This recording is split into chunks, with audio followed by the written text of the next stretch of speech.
Salve, salve otorrino de todo o Brasil. Meu nome é Rafael, sou um dos hosts aqui do Otorrino Talk, junto com o Bruno que está aqui do meu lado. Tava com saudade de sentar do lado dessa cadeira aqui de novo, né, cara? Já tinha fazia tempinho que a gente tempo, não gravava um episódio aqui, né? Exato. Teve o congresso da fundação, teve várias atribulações nossas ali que deram das nossas agendas bater tão bem com os nossos convidados, mas voltamos às nossas atividades e com um convidado super importante que o Bruno vai apresentar para vocês daqui a pouco. A gente vai falar de temas muito, muito interessantes para o otorrino nacional e principalmente para aquelas conversas que tem tido ultimamente sobre a inserção desses profissionais não otorrinos trabalhando dentro da nossa área, tá? Vai ser um tema muito interessante, a gente vai destrinchar isso muito bem. E antes de começar, gostaria mais uma vez, sempre agradecer e muito a parceria da Ferrari.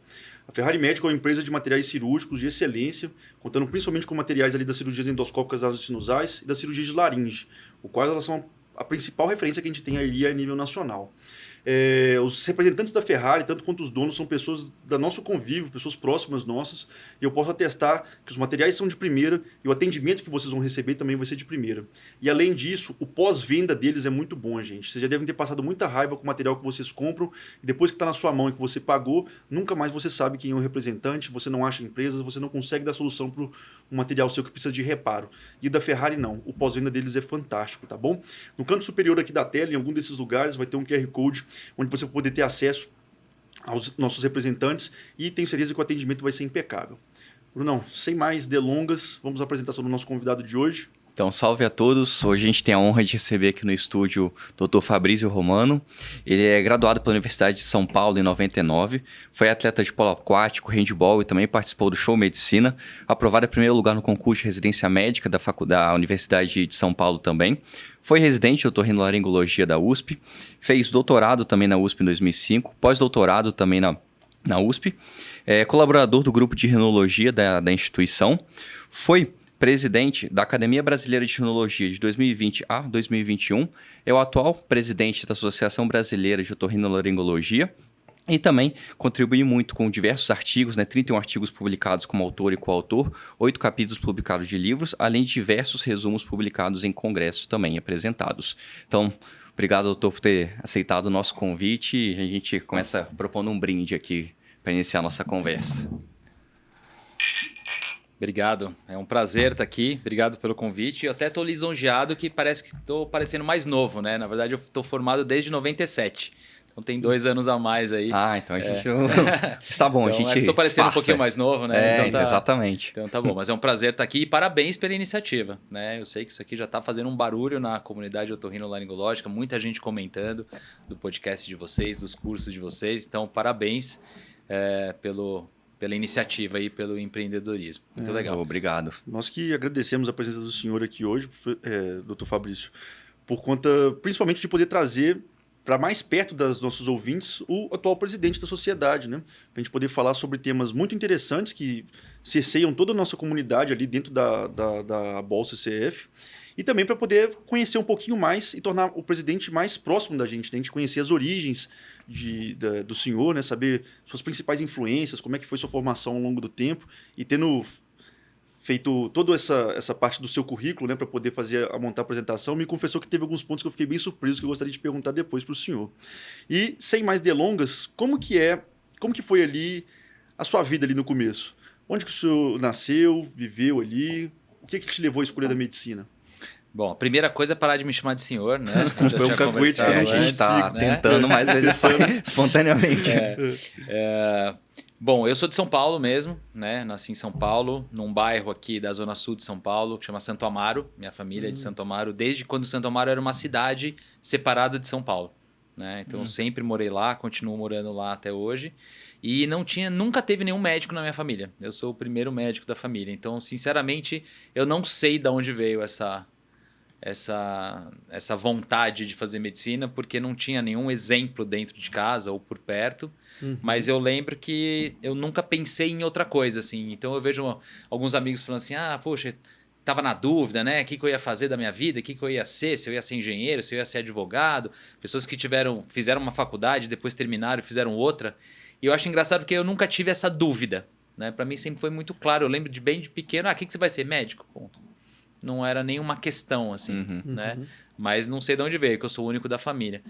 Que é ruim, né? Não sei se vocês têm essa experiência, mas quando você é o único médico da família, tudo as pessoas perguntam para você. Todas né? as tias. E né? bem raramente são coisas de otorrino, né? Então vem perguntas de ortopedia, de gastro, de neurologia, e você tem que dar um jeito de responder todo mundo. Eu tenho experiência parecida com a sua também. Também sou o único médico da minha família e realmente tudo bombardeia e converge em cima de você mesmo, né, cara? É inacreditável, né? Você passa a não ser médico, você passa a dar pitaco, né, de tudo, né? Porque a sua família exige muito. E, pô, interessante. Dentro de São Paulo não é tão comum você ver uma pessoa que viveu a vida inteira na mesma localidade, no mesmo bairro e conserva todas as suas raízes ali daquela região, né? Muito, muito interessante, assim. Acho que as pessoas têm uma visão meio diferente de São Paulo quando não são daqui, né? Mas, na verdade, você vê que as pessoas têm muitas raízes onde mora, né? As pessoas que moram na Moca, por exemplo, você vê que é gente que mora lá o resto da vida inteira, né? No seu caso, lá em Santo Amaro.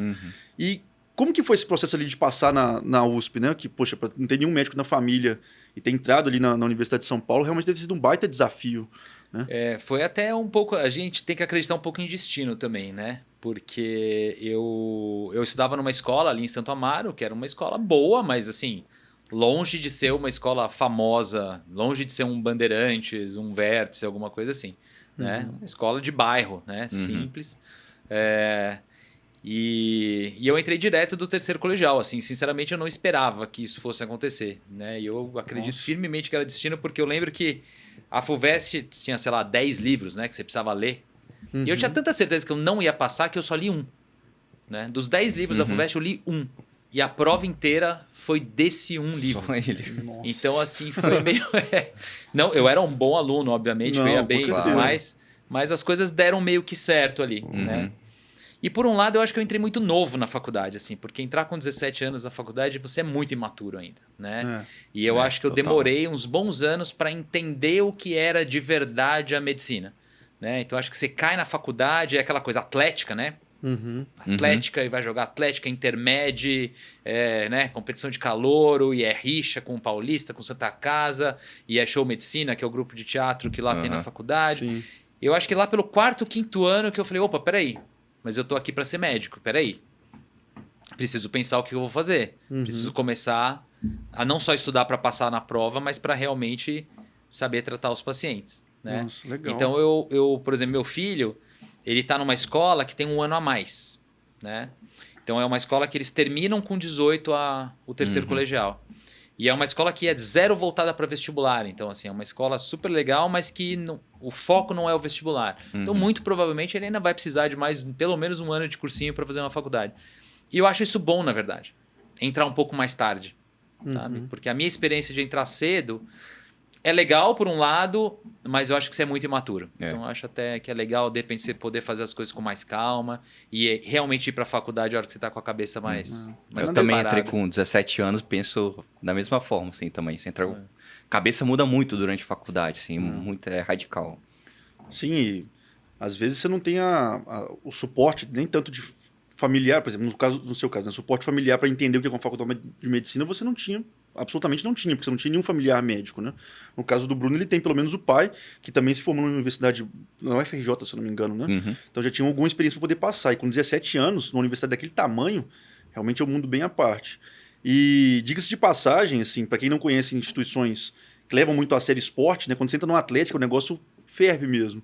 E eu acho inacreditável você ter conseguido fazer as duas coisas juntas, atlética e show medicina. Na UFMG, que é onde eu me graduei, acho que é o único lugar, junto com a USP São Paulo, que tem show medicina. Inclusive, foi algo importado da USP, né? Do qual a gente tem, não sei se você já escutou falar, já deve ter estudado algum livro dele, de neuroanatomia, o Dr. Ângelo Machado. Ele foi um dos fundadores do show medicina da UFMG, né? E assim, era quase impossível você ver alguém do show fazendo esporte ou alguém que era muito do esporte fazendo show. Você fazia as duas coisas, cara. Lá era mais comum, assim. Não era 100% das pessoas, mas tinha bastante gente que fazia os dois. O nosso lá começou em 1942. Sim, bem antigo. E um dos diretores do show medicina da USP mais famosos foi o Drauzio Varela. O Drauzio Varela foi diretor do show. E uma história interessante que... num dos primeiros anos do show medicina, tinha um aluno da medicina, que inclusive é um cirurgião de cabeça e pescoço, super famoso, que ele desenhava muito bem. E ele desenhou o símbolo do show medicina. E o símbolo do show medicina é uma caveira com uma cartola e uma piteira e um monóculo. E ele morava junto com um colega dele, um amigo dele, que fazia na Paulista. Olha só. E ele gostou tanto do desenho que ele levou esse desenho para ser o símbolo da Atlética da Paulista. Então, se você vê o símbolo do show medicina da USP e o símbolo da Atlética da Paulista, eles são iguais. É a caveira com a cartola e a piteira. Nosso grande Nicodemos. Né? Exatamente. O pessoal da polícia vai ficar bravo com essa história, mas quem fez foi o da essa história não é passada pra gente, não. Louco. Nossa, muita história mesmo, cara. Engraçado. E depois você falou assim, foi mais ou menos no 5º período pra frente que você falou assim, poxa, eu preciso acordar pra vida e definir o que eu vou fazer. Como é que foi você escolher o otorrino em específico? Isso é interessante também, porque como eu entrei sem saber o que eu queria, né? Quero ser médico, mas não tinha a menor ideia do que eu ia fazer. E aí, como eu fui muito pra Atlética, tá? Então comecei a jogar, fui secretário da Intermédia, organizei Interusp e tudo mais. Isso aí é dor de cabeça, hein? Eu ia fazer ortopedia. Porque é óbvio, se eu sou da Atlética, eu vou fazer ortopedia. Todo mundo que é da Atlética faz ortopedia, já é o caminho fácil ali e tudo bem. E aí, no final no 4º ano, eu passei no estágio, né, na ortopedia, e eu odiei ortopedia. Cara, eu falei, cara, ferrou. Porque, e agora? Né, isso aqui é muito chato. Eu odiei ortopedia. E aí eu falei, e agora eu preciso pensar em alguma outra coisa. E aí eu lembrei, comecei a pensar, cara, o que eu vou fazer? Eu gostava muito de pediatria, eu gosto muito de atender criança, então pediatria era uma opção, né? Anestesia era uma opção, mas eu lembrei que no primeiro ano, as aulas no ICB, né, que é o Instituto de Ciências Biomédicas na USP, na cidade universitária. E eu lembro quando a gente aprendeu a histologia e fisiologia da audição. E eu lembro que no primeiro ano inteiro, que é aquele ano que você não presta atenção em nada, né? No primeiro ano você só tá pensando realmente nas festas, na Atlética, não sei o quê. Foi a única coisa daquele primeiro ano que eu falei, nossa, que coisa incrível que é essa fisiologia da audição. E aí eu falei, acho que eu vou fazer otorrino. Mas foi assim, foi tipo meio quase que por exclusão, assim, né? E aí eu comecei a ler um pouco mais, comecei a estudar um pouco mais, fui num congresso de otorrino enquanto acadêmico, né? E aí vem que eu jogava um pouco, eu jogava mais handball, né, na faculdade, mas eu joguei um pouquinho de polo aquático, tinha um super amigo meu que jogava bem em polo aquático, e tinha uma assistente do HC que fez um trabalho de otite externa de repetição com o pessoal do polo aquático da faculdade. Olha só. E ela foi apresentar esse trabalho no congresso, né? Um tema livre do congresso, mas pra gente, né? Pô, participamos do trabalho, vamos lá. Né? E aí a gente foi num congresso, que foi um congresso em Belo Horizonte. Na época era o congresso da Sociedade de Otologia. Né? Porque na época você tinha o Congresso Brasileiro de Otorrino a cada 2 anos. E no ano que não tinha Congresso Brasileiro, tinha o de Otologia. Para você ver a força dessa subespecialidade. Exatamente. Na época era, né, mais ainda, né? Pois então basicamente intercalava com o Congresso Brasileiro. E aí a gente foi no congresso. Bom, e mesmo naquela época, isso eu tô falando de 96, né? O congresso de otorrino já era diferenciado. Né? Era aquele clima que é hoje. Bom, né? E aí teve a festa do congresso, e aí os assistentes, sabe? O pessoal todo já veio conversar, você quer fazer otorrino? Eu falei, cara, é aqui, tô em casa. Né? Eu lembro da Priscila Bogar nesse congresso, lembro do Gilberto Formigoni, sabe? Pessoas que depois você vai encontrar na residência, né? Então foi muito bacana. E aí eu falei, é isso mesmo. O Formigoni que a gente teve a oportunidade de conhecer no congresso agora da Fundação, que eu não conhecia pessoalmente, é realmente muito fantástico mesmo, cara. O cara é uma enciclopédia humana, assim, né? Ele sabe de detalhes e detalhes daqueles corredores do HC, né? E conta tudo com um humor muito, muito legal mesmo. Eu imagino tanto que deve ter sido contagiante. Se você parar pra pensar, não é muito diferente da história que o Paulo Pontes contou pra gente, você lembra? Que ele falou que ele queria fazer muita cirurgia cardíaca, na época que ele estava ali durante a graduação, e que ele falou assim, cara, todo mundo da cirurgia cardíaca vai embora para casa triste. E o pessoal do otorrino não tem ninguém triste, cara. Não tem ninguém com o cara amarrado, ninguém com o cara fechado. Né? Clima bom, os pacientes não morrem, né, em geral, né, na maioria das vezes. Isso é uma coisa que fez bastante diferença também, né? A questão de ser, em sua maioria, pacientes não graves no sentido de morrer. Lógico que tem sub-áreas da otorrino onde isso acontece, mas não é a maioria. Sim, né? sim. Então, isso era uma coisa que eu tinha bem claro, assim. né? Que eu, durante a faculdade, me pegava um pouco. Então, assim, cara, não, câncer e terminal, criança neuropata. Sim. E não querer lidar com isso, né? Puta, que legal. O cara tá com o nariz entupido e aí ele sai respirando, feliz da vida. Sim. Bom Ele entra no demais, meu consultório, penso igual. isso. Entra no meu consultório bem e sai melhor, né? Isso. Exato. Essa é a definição. E depois a rinologia como um todo? Assim, como é que foi essa decisão de ser rinologista? Cara, mais quero- o acaso de novo, né? Ou o destino. Eu fiz a residência, né? Terminou em E 97, em né? 97 eu prestei a prova e aí, cara, na época a prova do HC, você tinha a primeira fase, que era geral, né, de medicina geral, e depois tinha a segunda fase, né? E aí eu fui super bem na primeira fase. E na segunda fase, a gente tinha um livro, que era o livro do Minite, que era o nosso titular na aula época. do Minite. E a prova era vamos dizer, a literatura recomendada para a prova era aquele livro. E não era um livro muito grande. Eu decorei o livro, literalmente. E eu lembro que no dia da prova, o professor Ricardo foi dar a prova, e aí ele foi folheando, lá na frente da sala, foi folheando o livro para fazer a pergunta. Pela posição das figuras que eu estava vendo, eu já sabia a pergunta que ele ia fazer. Nossa. De tanto que eu já tinha decorado aquele livro. Né? Aí entrei bem, né? Foi o primeiro Entrei lugar do primeiro concurso, na residência. E aí a minha residência foi assim, foi tranquila, assim, mas eu não era uma coisa que eu não estava muito pensando em ficar na vida acadêmica, não. Sinceramente, a minha ideia era terminar a residência e começar a trabalhar. Né? Tanto que na nossa época era diferente, eram só 2 anos de residência. Né? O Sim. terceiro ano ele era opcional, mas era um opcional que todo mundo fazia. Mas você só tinha 2 bolsas para o terceiro. Certo. Então, a gente tinha 8 residentes, 2 ganhavam bolsas, que eram os residentes mesmo, que tinham R3 MEC, né? E os outros já eram otorrinos, porque já tinha terminado os 2 anos obrigatórios, e faziam um estágio sem bolsa. Né? Então, por conta disso, eles liberavam alguns horários para você trabalhar, faziam meio que uma vista grossa, assim, para você trabalhar fora e já começar a ganhar alguma coisa. E eu lembro que no meu R3 eu tinha 7 empregos. Nossa. Né? Era outros tempos. Hoje em dia isso é impensável. Né? Então a minha ideia era simplesmente Cai na vida. cair na vida.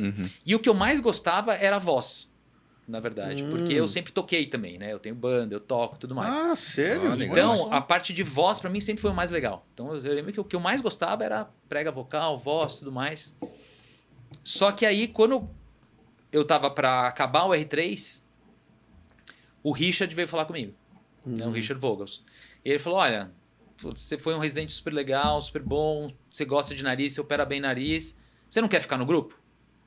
Né? E ele me convidou o Helder, que é um outro colega nosso de residência, que está agora no HU, e o Marcos Lessa, que era meu colega de residência também. Olha só, mas... E na época não tinha fellow. Então meio que nós 3 fomos um piloto do que veio a ser depois o fellow de nariz. Você foi contemporâneo do Lessa, então você foi R igual do Lessa? Igual do Lessa. Pode falar, ele parece bem mais velho, né? Essa é uma brincadeira que a gente tem há 20 anos, essa Sim, piada imagino. nos nossos cursos. Mas a gente foi contemporâneo de residência. E aí, na época, o que acontece? Os assistentes contratados do grupo de nariz, eles já eram mais antigos, então eles faziam septo e tudo mais, mas ninguém fazia endoscópica. Era a época da transição, né? Só 2 pessoas faziam endoscópica no HC. Domingos. O Domingos e o Richard. Mas o Domingos já estava muito na voz. Na laringe, né? Então o Richard estava meio sozinho ali. Então acho que ele precisava ali de alguém para que ficasse mais no grupo mesmo, responsável por entrar nas endoscópicas com o pessoal e tal. E aí a gente ficou, entrou no doutorado e aí foi ficando. Então esse chamado para rinologia também foi meio na sorte. Susto, assim, Mas que Graças interessante, ao né? Richard, né? Então eu sou super grato a ele por causa disso. Olha só. Que prestou otorrino pensando na fisiologia da audição, gostava mais de voz e acabou na rinologia. Exatamente. E agora, Cara, inacreditável. e hoje eu não trocaria por nada, assim, porque para mim hoje a rinologia é disparado a melhor parte da otorrino. Não Ou tem sim, nem concordo dúvida. também. Mais uma vez, só voto vencido numa mesa com 2 inologistas, só eu de cirurgião de cabeça e pescoço. Eu só voto vencido quase sempre nesse Exato. negócio. Não, mas o Coisa bom que da ganha. otorrino é isso, né? Porque é uma especialidade muito ampla. Sim. Hoje eu acabei de atender uma menina que está no 6º ano de medicina do Einstein, né? E eu estava conversando com ela sobre essa escolha de residência e tudo mais, e justamente eu falei, ela falou, nossa, tem um monte de gente da minha turma querendo fazer otorrino. Porque a otorrino hoje te dá, cara, você pode operar tumores gigantes. Você pode fazer restituição da audição, Plástica né? facial, Sinusite, plástica, Aham. É muito amplo. otoneuro, se você não quiser operar. Exato. Sono, que está crescendo demais. Sono. Então, quer Se dizer, gosta de criança, é tem, muito né? amplo. Inclusive- Viagra infantil. Uhum. Inclusive, se você for pegar esse ano em específico, o otorrino foi tipo, a mais concorrida de quase todos os processos seletivos. No Enari, que é um Foi. processo seletivo gigantesco, que pega Nordeste, Sudeste também, foi disparada a mais visada, né? Foi uma das maiores notas de corte que tiveram também. Também maiores das instituições. histórias, assim. Nos Então, Estados realmente- Unidos, já há algum tempo, é uma das especialidades mais disputadas também. E diga-se de passagem, nos Estados Unidos, eu acompanho bastante esse cenário lá também, é uma das especialidades que menos tem imigrantes também. Tem alguns anos que não entra imigrante mesmo, né? Porque para quem não conhece muito o processo americano, tem como você fazer os steps para você poder revalidar seu diploma lá e começar um processo de residência. Mas, via de regra, o estrangeiro dificilmente pega uma vaga de uma coisa que o americano quer muito, assim, muito difícil. Então, tipo, neurocirurgia, spine surgery também, que é um negócio concorridaço lá, e otorrino em específico é assim. Lá tem essa questão dessa diferença que eu sempre advogo quando eu vou conversar com vocês, né? Que lá é uma especialidade em conjunto com cabeça e pescoço, como boa parte do mundo. E, atualmente, se eu não me engano, até a última vez que eu vi foi 2021 que eu vi isso, era a 7ª especialidade mais bem paga na média nos Estados Unidos. A média salarial era quase $490 mil ano. Né? Então é uma baita especialidade lá nos Estados Unidos. Né? Dificilmente você vê algum estrangeiro conseguindo entrar numa vaga dessa.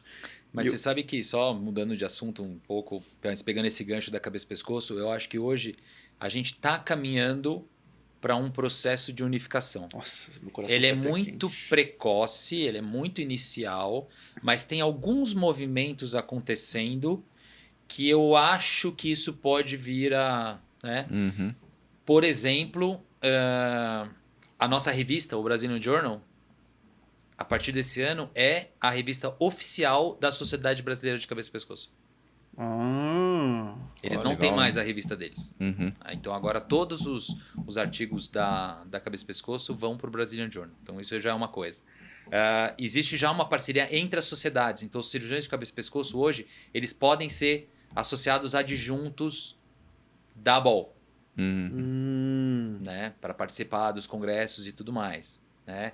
Dentro dos serviços, isso está também acontecendo. Já está começando a ter uma migração. Porque, por exemplo, no HC, a cabeça e pescoço pertence ao departamento de cirurgia. E a otorrino ao departamento de otorrino-oftalmo. Mas a cabeça e pescoço já está... Porque eles estão vendo que, na verdade, tem mais a ver com a gente. Né? Totalmente. E eles... Claro. vão ter mais espaço com a gente do que às vezes ser um pedacinho da cirurgia, Sim. onde a gastro, enfim, as outras cirurgias acabam Sim, dominando nossa. muito Sim, mais, com né? certeza. Poxa, Então, eu sei que na Paulista, por exemplo, isso já é bem mais avançado, né? é do uma que no realidade. HC. É, departamento Lá é junto, difícil né? você pensar... Lá pra gente não é incomum esse pensamento, né? Eu quando entrei na residência lá, na UFMG, eu falei assim, eu nunca vou fazer cabeça e pescoço na minha vida inteira, assim. Não tem condição de eu prestar uma coisa dessa. Né? Assim, não gostava do perfil de paciente, do perfil de cirurgia e de tudo mais. Mas quando eu entrei lá, aí eu tive a oportunidade de conhecer o professor Márcio, o professor Nivaldo, Bárbara Grejo, o Danelon mesmo, que o senhor mesmo conhece. Poxa, é gente que faz de tudo um pouco, cara, e consegue se sair muito bem assim, tem uma ótima penetração em termos de mercado de trabalho, e o tanto que esses profissionais são completos, né? Conseguem ter uma redutividade muito grande dos casos. E por você escutar isso de alguém que está na cadeira que você está agora, nossa, eu fico muito feliz. Se eu puder participar desse movimento de poder ajudar de alguma forma, Não, eu gostaria. acho que ele cara. vai. Eu acho, né? Isso é achismo total, mas que eu acho que pode acontecer. E uma coisa que sempre foi uma questão que na época era discutida é assim, não, mas não tem como, porque assim, você não vai conseguir fazer, né? Saber tudo de otorrino e tudo de cabeça e pescoço. Só que o que acontece? Hoje você já não consegue saber tudo de otorrino, Sim. mesmo sem a cabeça e pescoço. Sim. Acabou. A especialidade ela cresceu tanto que não adianta. Hoje você tem que se subespecializar. Sim. É óbvio que você consegue fazer uma otorrino geral e tudo mais. Mas a parte complexa, eu acho quase impossível você ter alguém que faça a parte de laringe complexa, de ouvido complexa, de nariz complexa. não existe. É muito faz. difícil. Não faz. Né? Tem que ser uma pessoa muito fora da curva. Um né? outlier, E né? aí a cabeça e pescoço vai entrar ali também. Quer dizer, vai Aham. ser mais uma sub-área, eu acho. Mas vai contribuir e muito para a destreza manual da formação do residente. Né? Eu não tenho nem dúvida disso, porque eu sou prova viva de que isso realmente aconteceu para mim. Mas, nossa, muito legal. Fiquei muito feliz de saber disso, assim. de alguém que está na postura que o senhor está agora. Eu espero que daqui 10 anos eu não tenha mordido a língua, né? Mas Vai dar depender certo, de mim, com certeza não. Mas continuando aqui, progredindo um pouquinho mais na cronologia desses fatos, né? Igual o Bruno realmente pontuou, né? Uma pessoa que entrou porque pensava em ouvido, já pensou na laringologia e depois caiu para rinologia. E como que foi esse avançar seu dentro dessas cadeiras importantes das especialidades nossas, né? Foi presidente da ABR, né, da Associação Brasileira de Rinologia, para depois virar presidente da ABOL. Eu já vi que no seu perfil já tinha isso, né? A pessoa que participa de atlética junto com o show medicina gosta de organizar coisas em geral. Mas como que foi isso para você? Foi um chamado? De novo, foi o Richard, né? Então, 2004, se eu não me engano, eu estava fazendo meu doutorado, né? Que eu terminei em 2005. Tinha ficado um tempo fora. Em 2001 eu fiquei um tempo fora. Fiquei em Lisboa com o professor Mário Andrea, que é um laringologista, mas que ele inventou a endoscopia de contato de laringe, né? E ele tinha começado a fazer endoscopia de contato em nariz também. E aí eu fui para lá para aprender a fazer isso, que foi a minha tese, né? Foi endoscopia de contato em papiloma invertido. E eu fui também para Barcelona para aprender a fazer dácrio, né? Porque na época eu namorava uma oftalmologista, então eu falei, vou aprender a fazer dácrio bem aqui que a gente tá bem. No fim não casei com ela, mas enfim. Então eu fiz esse fellow fora, aí voltei, estava fazendo meu doutorado, e aí teve uma eleição na BOL, e aí vem, né, os cismas que tiveram na BOL há alguns anos atrás, né? Um racha que teve na BOL, que felizmente foi sanado e resolvido, e hoje a gente consegue ver a BOL como uma unidade, né, entre as grandes escolas e as grandes lideranças, mas na época foi muito feio esse racha, né? E teve uma eleição que o Richard ganhou, né? O Richard ganhou a eleição e foi eleito presidente da BOL. E aí ele me chamou para ajudar, né? Então o Marcelo Webb era o diretor administrativo, na época o diretor administrativo era um cargo da chapa que era eleita, né? E aí ele me chamou para ser o adjunto do Marcelo. E aí eu comecei, então, dentro da BOL a ajudar e me apaixonei pela BOL, na verdade. Assim, eu acho que realmente é muito gratificante, na verdade, esse trabalho associativo, assim, essa dedicação. Dá trabalho, é puxado, tem algumas coisas aí que, de repente, enchem um pouco, mas, cara, é muito legal, muito gratificante. E aí eu meio que fui ficando, assim, porque eu fiz esse ano com o Richard, aí depois entrou o professor Ricardo, e aí eu fui para o setor de eventos, e aí como eu fiz, né, secretário da Intermed e tal, então adoro organizar congresso, né? Então comecei a organizar os congressos, eu já organizava os da fundação, ajudava, né, a organizar os da fundação, comecei a ajudar a organizar também os da BOL. E aí eu fui meio ficando, e eu acho que foi meio quase que ininterrupto, assim. Eu acho que de 2005 até hoje, eu acho que não teve nenhum ano que eu não estava em alguma coisa na BOL, né? Então, ou eu era diretor de eventos, ou eu era tesoureiro, ou eu era de alguma outra comissão. E aí acho que foi meio natural, assim, sabe? Uma hora que as pessoas falaram assim, olha, acho que o próximo presidente da rinologia tem que ser você. Ah, legal, então eu vou. E a mesma coisa na BOL. Então, pessoas mais velhas vieram assim, olha, eu acho que é para você ser. E isso eu acho que é uma coisa que é legal, né? É péssimo dar conselho, assim, mas eu vejo, às vezes, essas disputas, né? Essas campanhas que, às vezes, elas se tornam um pouco mais acaloradas. Sim, sim. E a gente morre de medo de voltar para o que já foi uma época, né? Dessa coisa da briga. Sim. E, assim, a minha impressão é que as pessoas têm que te colocar ali. Tem que soar como um chamado, não na hora uma... que for, natural, na né? hora que for a sua hora, entendeu? Todo mundo sabe que é a sua vez. Entendeu? Você já foi todos os cargos passou ali. por todos Você os já passou estamentos, por tudo passou por ali. todos os degraus. E aí não tem muita disputa. É Entendeu? o caminho das coisas mesmo, né? É difícil, não é? Eu sei que não é. Sim, Acho sim. válido que a pessoa queira ser e também, né? Mas eu acho que a gente tem que evitar um pouco, assim, muita disputa. Se tiver que ter, não tem problema.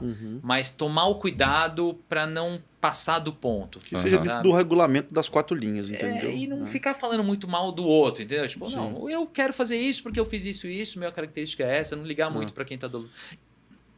E não é uma disputa política, né? Sim, totalmente No diferente fim, do somos cenário todos político, assim, na colegas ali, verdade. Sim, sim. Então, E a vontade de querer contribuir para a especialidade como um todo, né? Tem que ser essa tônica mesmo. Igual você mesmo falou, foi um processo, eu imagino, realmente totalmente natural e orgânico, né? Para alguém que já estava lá desde 2005, para ter virado presidente em 2024, nós estamos falando de praticamente 20 anos de dedicação. Ainda Então, teve a presidência da Academia Brasileira de Tecnologia, né? Isso que Isso, também teve- faz parte. Eu acho que também faz parte você ser presidente da Supra, porque você aprende, né? quase um Também- estágio ali, né? Para você poder É. assumir algo maior, né? Depois. E é importante também porque você entende que é tudo a mesma coisa.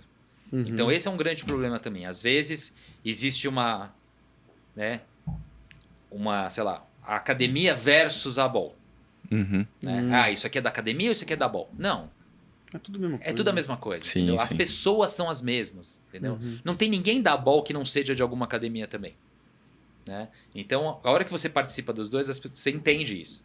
Né? E aí você trabalha em parceria. Né? Tira um pouco dessa disputa, que em alguns momentos também já foi Mais intensa mais também, né? intensa. Aham. Legal ver esse ponto, o seu ponto de vista, assim. Acho que as pessoas precisavam entender um pouquinho mais sobre isso, inclusive. Porque eu acho que em disputas tão acaloradas e acirradas, principalmente quando você perde o temperamento, né? Não existe vencedor, né? Ninguém vence no final de uma coisa como essa, né? Quando a métrica de ego passa por cima de qualquer outra coisa, né? Vai ser uma briga, vai ter disputa, vai ter voz mais alta, mais elevada, mas no final de contas não vai ter nenhum tipo de vencedor ao final de uma coisa tão sangrenta como essa, né? E a gente viu isso acontecer lá atrás, né? Igual você mesmo falou. Eu não vivenciei isso por motivos óbvios, mas já escutei bastante história. A gente viu assim, poxa, de uma briga daquela ninguém ganhou nada. Na verdade, a gente só perdeu como sociedade, né? Poder ter avançado muito mais, num período muito mais curto, e a gente demorou muito tempo para poder avançar coisas que talvez a gente já teria avançado lá atrás. E é impressionante como essas mágoas demoram. É. Né? Como tem pessoas assim. Você vê que tem gente ainda magoada com aquilo que aconteceu há Sim. 20 anos atrás. Uma Então coisa tem que meio tomar muito calcificada, cuidado né? com isso. Porque essas mágoas elas demoram para. E realmente é isso, é um atraso, né? No fim, todo mundo quer a mesma coisa, né? Sim. Não tem ninguém querendo entrar ali para algo diferente do que melhorar o honorário médico, melhorar o ensino do residente, defender a especialidade contra a invasão de não médicos. Quer dizer, todo mundo quer as mesmas coisas. Sim, né? sim. Então, E acho que aproveitando esse gancho que você acabou de comentar, em relação a essa parte da entrada de não médicos ou de outros especialistas dentro da nossa área, né, na nossa tão sagrada otorrino. Né? Recentemente, imagino que quem está vendo esse vídeo aqui agora, né, na data que a gente vai soltar esse podcast, a gente teve assim, N problemas com... acho que a gente pode dar o nome aos bois, né? Teve alguma empresa de educação, que provavelmente vocês sabem qual é, né? Que estava começando a querer lançar uma pós-graduação em otorrino, né? Uma pós-graduação voltada para aulas teóricas mesmo, né? Que não contemplava absolutamente nada de prática, e queria realmente, de alguma forma, entregar algum certificado de conclusão de que você era um otorrino e tudo mais, né? Assim, para quem... Todo mundo sabe do que eu estou falando exatamente, nos grupos nossos rolaram isso bastante. E... como que a BOL assim, se portou, vai se portar frente a esse tipo de problema? olha, essa pergunta ela é super importante, na verdade, porque o que acontece? Hoje a gente tem um método de formação do especialista em otorrino, que é a residência médica, ou os estágios que são similares à residência médica, com a mesma carga horária, a mesma matriz de competência. As residências médicas elas são credenciadas pelo MEC, né? E elas têm que cumprir uma série de requisitos. Os estágios eles não são credenciados pelo MEC, mas eles têm que cumprir os mesmos requisitos e eles são avaliados pela BOL, que dá uma chancela e então ela reconhece esses estágios. Se você fizer uma residência MEC, você já é especialista em otorrino automaticamente. Você já pode pegar o seu RQR. Se você fizer um estágio, você não é especialista em otorrino. Você tem que prestar a prova da MB, que é a nossa prova do título de especialista, e caso aprovado, você tem o seu RQR. Tá? Só que tem uma brecha nisso, que é uma regra da AMB, que a gente quer muito mudar, inclusive o professor Dócio hoje, que faz parte do comitê científico da Verdade, AMB, você lembra que ele falou com a gente? quer Sim, mudar, mas é muito difícil porque outras especialidades barram, que é o seguinte: se você comprovar atuação em determinada área pelo dobro do período que é a residência, você pode prestar a prova. Ou seja, você não fez residência de otorrino, mas você tem uma cartinha dizendo que você ficou 6 anos trabalhando como otorrino no convênio YXZ, vamos dar nomes, né? Ou seja lá, ou na clínica de alguém, seja lá onde for, Sim. você pode prestar a prova. E se você passa na prova, você tem o título de especialista. Então existe essa brecha. E é aí que entra a pós-graduação. Porque o que essa pós-graduação viu? 2 coisas. Primeiro, que eu consigo vender um produto, porque é caro, para esses médicos que estão se formando, que são um monte, porque abriu 200 mil faculdades de medicina, Sim. e que não tem vagas de residência. Uhum. Eu vendo para esse médico o quê? Uma pós-graduação, ele tem um título de pós-graduado em otorrinolaringologia pelo MEC, porque o MEC autorizou isso. E aí é uma questão de política de governo, que a gente pode até depois falar disso. Né? Então o MEC quer mais aqui, encha de especialista, né? Pseudo-especialista. Sim. Então ele já é pós-graduando em otorrino. Ele não é otorrino, mas ele é pós-graduando em otorrino. Quantos por cento dos pacientes vão saber diferenciar uma coisa da outra? Virtualmente quase zero. Né? Quase zero. Exato. E se ele trabalhar 6 anos e essas empresas de educação têm as faculdades, tem As os clínicas ambulatórios, próprias. tem tudo, Uhum. ele presta a prova. Então eles estão vendendo para essas pessoas uma possibilidade dele virar especialista por um atalho. Uhum. Só que esse cara não fez residência, ele não tem a vivência que a gente sabe que a residência dá. Sim. Né? Possível Não reproduzir. entrou em cirurgias, não. Quer dizer, não tem nem o que comparar. É. O número de horas é infinitamente menor. Aham. Sim, sim. Então a gente é muito contra isso, por quê? Porque isso vai inundar o mercado de pseudo-especialistas. Então isso é ruim para a população, que vai ser atendida por pessoas que não têm informação, mas é muito ruim para nós otorrinos também, que vamos enfrentar uma concorrência de pessoas que não são capacitadas. Bom, é legal, porque o MEC autoriza. Uhum.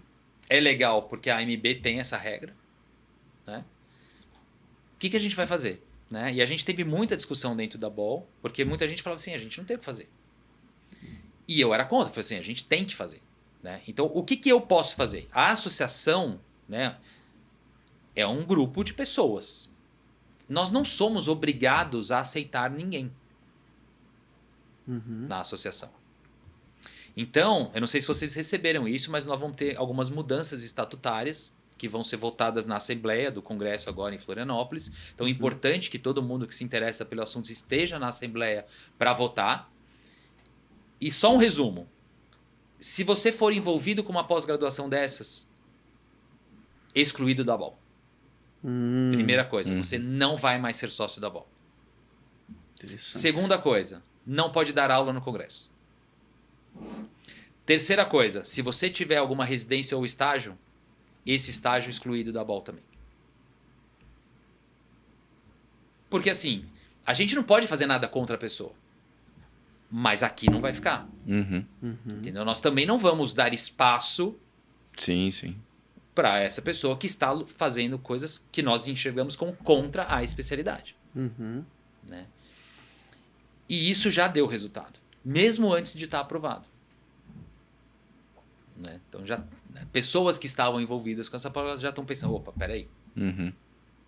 Porque às vezes a pessoa ela até está de boa fé. Porque essas empresas, elas vendem. Elas são ótimas de vender. São Não, sim. o que a gente quer é melhorar a formação do médico generalista. Não, nós não queremos formar. É.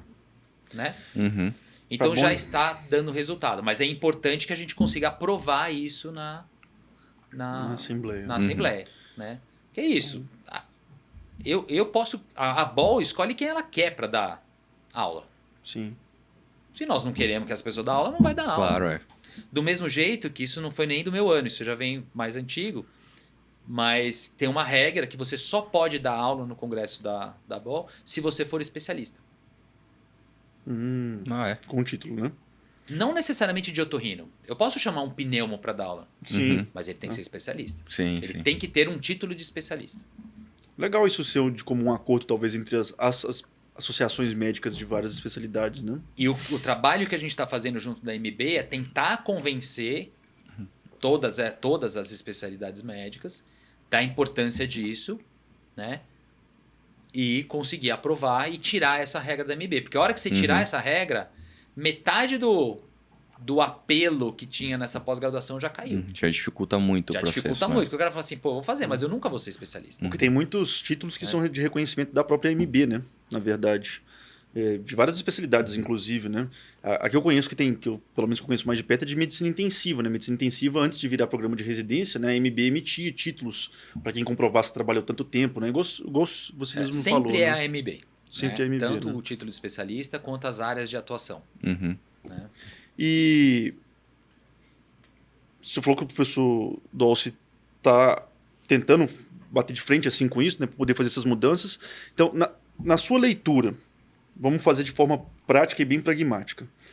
O primeiro passo, que é mais execuível para nós otorrinos, seria, no Congresso de Floripa, estarmos lá para poder votar para que essas mudanças que você acabou de falar, elas realmente sejam efetivadas. Eu acho que Exatamente. é aquela coisa de limpeza doméstica, né? Tá dentro do nosso quintal, a gente consegue resolver rápido.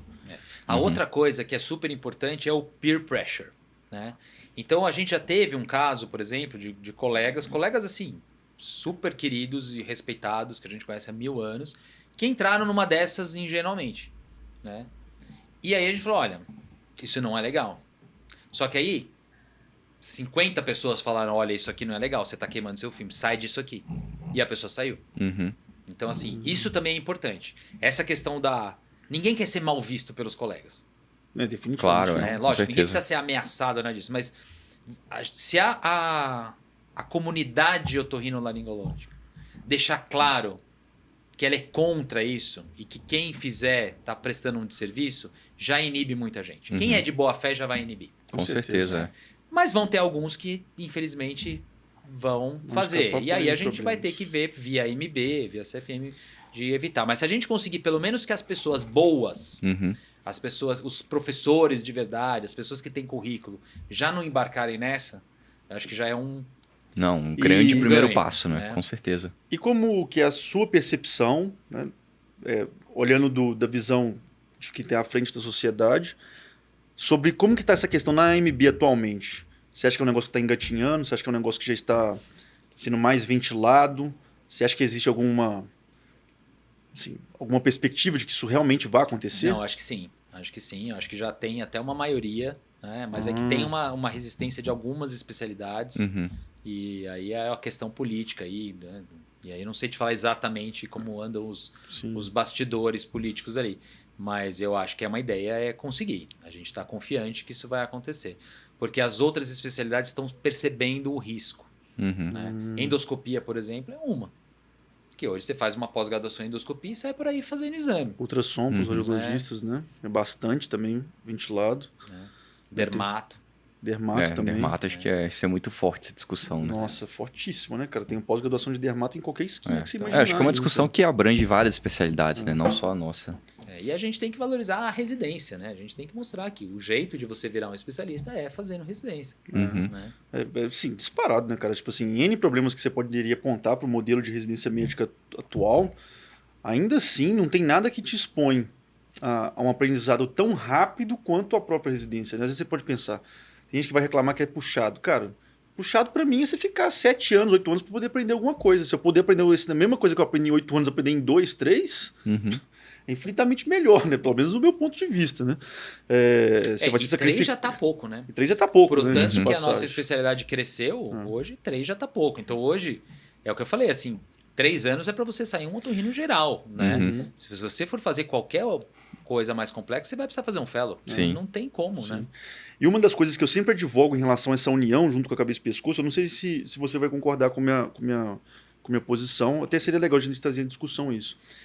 Eu acho que no momento que tiver essa união, se realmente tiver, tomara Deus que tenha, não tem como mais você ter residências que não sejam em serviços terciários, né?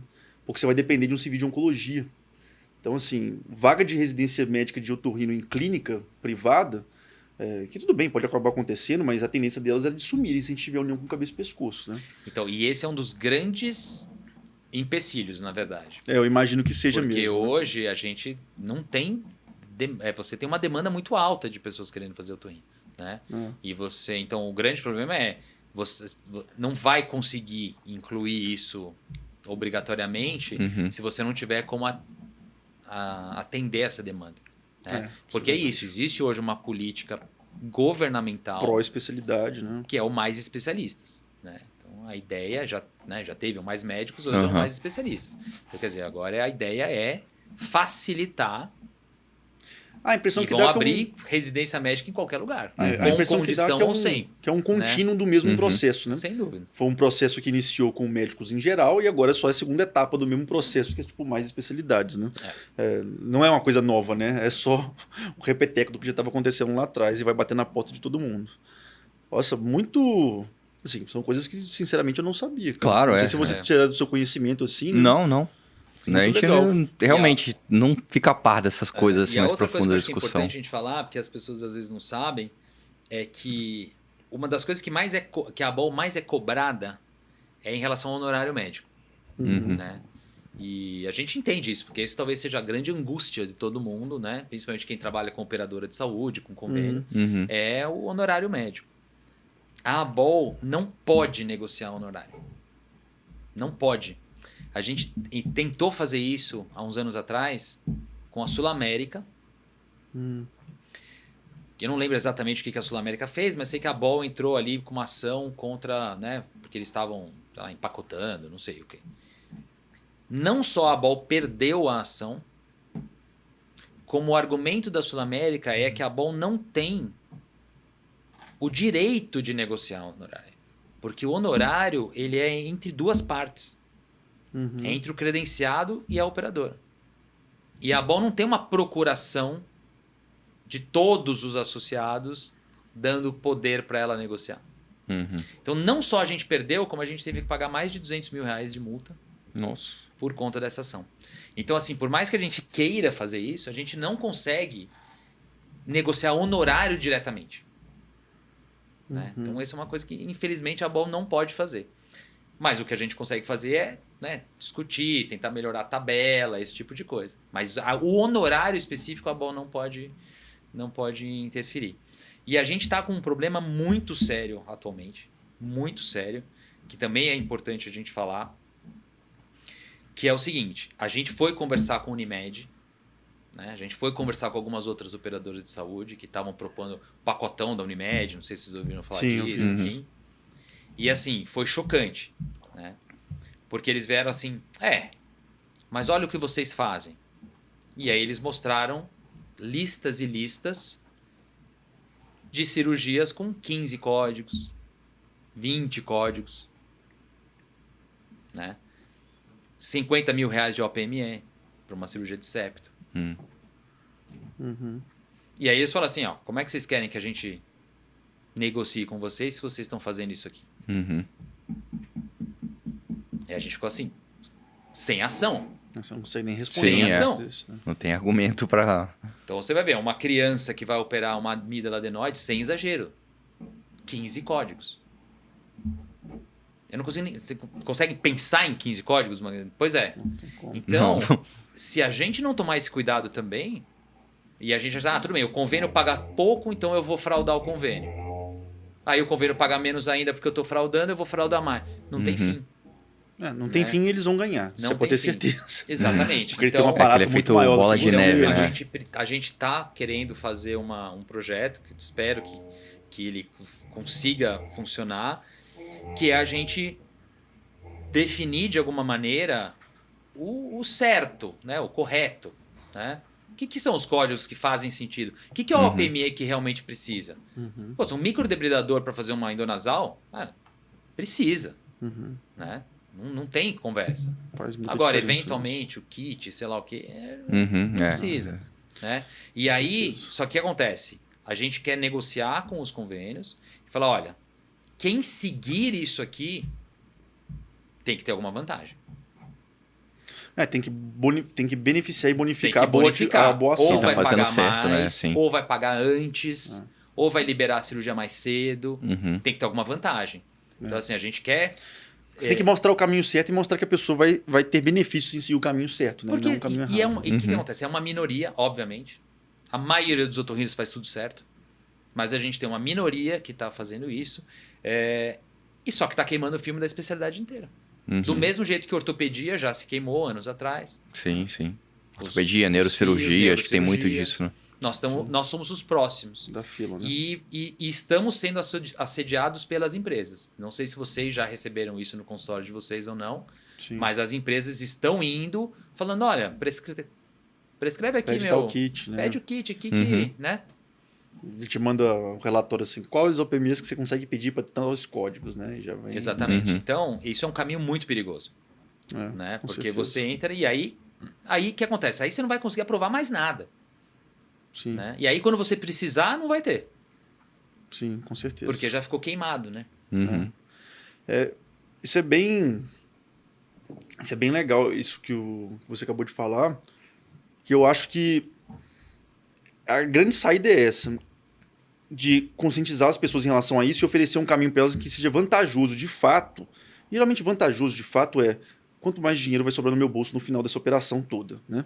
Que seja, por exemplo, pagar o código principal 2 vezes, que tem alguns hospitais, por exemplo, que fazem isso, que já foi do meu conhecimento também. Só que eu acho que as pessoas têm que entender, de fato, que quando a gente lida com operadora de saúde, né, por mais estranho que isso soe de dizer assim, mas hoje em dia eu acredito muito nisso, você tem que entender que o seu cliente é a operadora, não é o paciente necessariamente. O paciente, você tem seu compromisso como médico com o seu juramento de Hipócrates que você fez. Mas o paciente é do convênio, né? E o convênio vai entender todas essas métricas, ele vai ter que atuar em cima de todas essas métricas, e querendo ou não, você vai ter que entender elas e participar delas, senão você vai estar fora do negócio, vai estar fora desse jogo, né? Eu vejo um pouco diferente, assim. Eu acho que a gente tem que ver a operadora como uma parceira e não como uma inimiga. Né? Ela tem que ser você tem que ser parceiro. Ela é uma parceira, não adianta. Né? Ou tudo bem, você vai atender só particular. Atende particular e cobra quanto você quiser e tudo bem. Mas assim, a partir do momento que você se dispôs a atender para uma operadora, ela tem que ser sua parceira. Né? E você tem que entender o lado e tentar negociar. E o meu medo é esse. Que você começa a ter um grupo que começa a queimar o filme do otorrino, e aí quando você que faz certo vai negociar com a operadora, você não vai conseguir. Sim, sim. Porque né, eles vão te mostrar isso, como a gente recebeu, e vamos ficar sem ação. Sem ação para negociar, né? Nossa. É legal essa conversa também. Esse assunto é importante principalmente pra gente, né? Pra todo mundo que tá começando, saindo da residência, né? E a gente tem alguns colegas que fazem auditoria para planos de saúde, né? E assim, todos estão recebendo vários casos. É muito, né? Óbvio que é uma minoria, mas ainda assim é muito, né? E é super triste a gente ver muita gente nova entrando nisso. Né? Então, assim, às vezes a pessoa nem sabe que está errado, né? Porque não tem essa visão, talvez, do big picture. Sim. Né? Que não adianta, se eu sangrar a operadora aqui, vai faltar dinheiro para ela me pagar lá na frente. Não adianta. Ou ela vai ter que subir o preço do convênio, menos pacientes vão ter convênio. Eu vou ter menos paciente para operar depois. Né? Então, esse cuidado ele é importante. Se a gente não... O dinheiro é finito. Né? O financiamento da saúde ele é finito. Né? A gente tem que saber o que realmente precisa, tem que usar. Sim. Eu sou super a favor de usar o que realmente precisa. Sim, sim. Né? E ao invés de... Obviamente, vocês não podem... Ficou claro que a ABOL não pode negociar o honorário, né? Mas...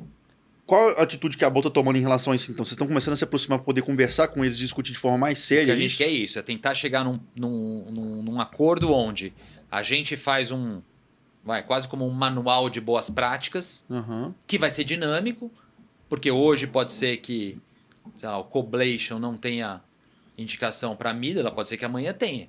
Sim. Né? Ou talvez já tenha, sei lá, tanto faz, mas enfim, como exemplo só. Né? Então ele tem que ser dinâmico. Mas a gente só vai fazer isso se os convênios se comprometerem a você ter algum benefício em seguir o caminho a quem certo. seguir. Sim, não adianta. Né? Eu não tenho dúvida que você pagar, por exemplo, sei lá, dar algum benefício em relação a pessoa ter boa prática, com certeza deve ser mais barato do que ter que pagar 15 mil reais de UPME numa cirurgia de amígdala. Claro, não tem nem dúvida disso. Acho que é uma conta fácil de poder fazer, né? E geralmente esse reforço positivo, né? Não um reforço negativo, não de punir quem está fazendo errado, mas na verdade de jogar para cima quem está fazendo certo, né? Geralmente é um caminho muito mais tranquilo de se seguir, né? É a mesma história do cadastro positivo, né? Você tem o Serasa, né? Que é o cadastro negativo, né? Então tinha uma proposta que era os bancos fazer o quê? Ao contrário, é o cadastro positivo.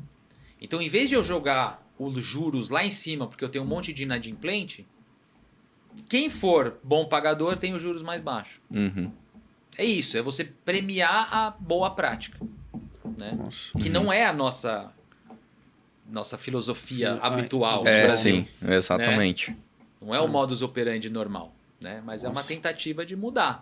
Uhum. Né? Com certeza, nossa. Vamos ver se vai dar certo. É ambicioso, mas... Sim, mas Quem é sabe legal dá certo. pensar dessa Não, mas forma, com certeza. Se você parar pra pensar bem, Sassá, olha a conversa que a gente está tendo aqui com o Fabrício agora. Você lembra? Muita coisa do que ele está falando aqui agora dialoga com o que o André falou com a gente na vez que ele veio aqui. Uhum. E o André vai sumir daqui a 2 anos. Então, para mim já até ficou... E a gente conhece o Léo de perto também, né? Sim. Então, para mim já ficou muito claro de que, diferentemente da política tradicional, que a gente tem um problema muito sério de sucessão, onde o sucessor, na verdade, tenta destruir ou perverter o que o antecessor criou, né? A impressão que me passa é de que realmente vai ter benefícios sucessórios daqui para frente. De que o que o jurado fez de positivo, o Fabrício ressaltou, melhorou mais um pouquinho, que o Léo vai poder melhorar mais um pouquinho, que o André vai poder melhorar mais um pouquinho, e nunca um vai destruir o legado que o outro deixou de positivo. Mas isso vem né? acontecendo há algum tempo já, por conta desse estatuto novo, né? Que já não é tão novo, onde você é eleito como segundo vice e você já participa da diretoria. Então o André, por exemplo, participa de 100% das nossas reuniões de diretoria. Uhum. Né? Do mesmo jeito que eu participei da do jurado, do mesmo jeito que eu participei das do Renato. Né? Então é um contínuo mesmo. E aí você já dá suas ideias e você já participa das decisões. E por isso que não tem essa ruptura.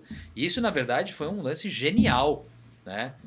Do Ricardo Bento. Do Ricardo Bento. Né? Lá atrás, quando ele propôs essa mudança estatutária. Né? E foi isso que apaziguou a Otorrino, né? E mudou a cara da BOL.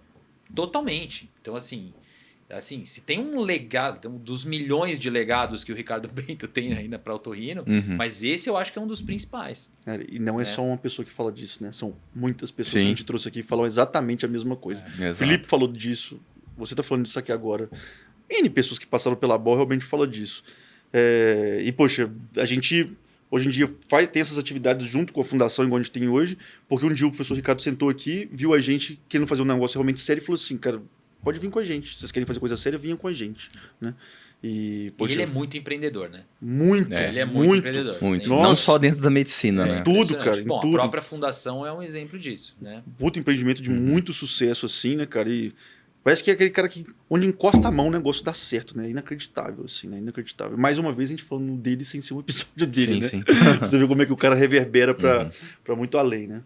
Mas, Fabrício, assim, muitíssimo obrigado por essa entrevista. Eu acho que eu poderia passar horas discutindo essa questão de defesa profissional, porque é um negócio que me interessa bastante do ponto de vista pessoal. Sem sombra de dúvidas, fica um convite Precisa pra gente se poder... candidatar pro comitê. Precisamos de pessoas. Sim, acho que... E aliás, antes da gente terminar, só falar isso. A gente precisa das pessoas na ABOL, né? A gente precisa das pessoas nos comitês, né? Não precisa estar em centro acadêmico, você não precisa ser da universidade para participar da ABOL. Legal, Todos os otorrinos são convidados. Às vezes a pessoa se sente nova, ela pode ser um colaborador. Você pode ser um colaborador do comitê de eventos, do comitê de educação médica continuada, aprende um pouco como a coisa funciona, depois você se candidata, né? Então, assim, as portas estão absurdamente abertas e a gente quer, na verdade, o máximo de pessoas participando. Né? Isso que o Fabrício falou é realmente muito relevante. Eu e o Bruno, especificadamente, a gente tem vontade de fazer agora o curso de preceptores, né? Já que a gente atua em algum serviço de residência já, como preceptor, que é uma atividade que a própria ABOL proporciona, diga-se de passagem, né? Uma matriz de competência do preceptor, né? O que o preceptor tem que ser capaz de ter, as cirurgias que ele é capaz de orientar, a forma como ele tem que conduzir um processo de orientação. Esse é um mérito do Fujita.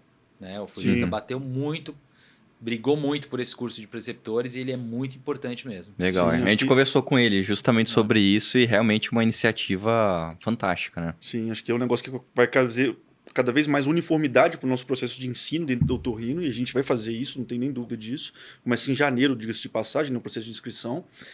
E isso que o Fabrício falou é realmente muito verdade. Assim, eu fiz uma residência num lugar muito bom, não tinha familiares médicos, igual o Fabrício também não tinha. E assim, eu nunca imaginei que eu fosse ser tão bem acolhido quando eu vou conversar com pessoas relacionadas à sociedade. Eu acho que as pessoas que às vezes têm um pouco de distanciamento se assustariam também se realmente fossem atrás disso. né? E não ir atrás disso não é fazer um esforço homérico, não. É só conversar mesmo.